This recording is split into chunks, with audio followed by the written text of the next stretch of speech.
Kitu kimoja na kisahau, mawazo ya mwanamke hayatabaki vile vile milele.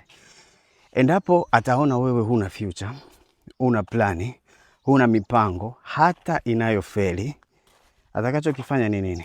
Atakachokifanya ni kuondoka.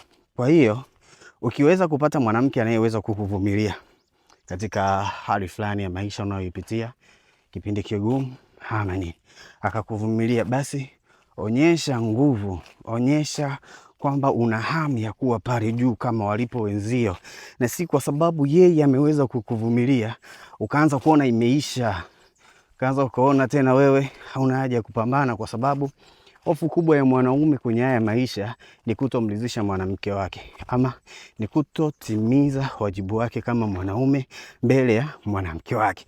Kwa hiyo mwanamke akionyesha kuridhika, watu wengi sana huwa wanajiona imetosha. They don't have to fight since they are women, they are satisfied. Ni uongo. Kama utajisahau, kama ataona mambo yako hayaendi, hakuna hatua unapiga kwenye maisha, kila siku ni vile vile, hakuna mipango unafanya, hakuna jambo lolote, wewe ni mtu wa kutafuta tu hela ya kula, nataka nikwambie ukweli mchungu, kitakachokuja kutokea hautaamini my brother, kitakachokuja kukutokea hautaamini.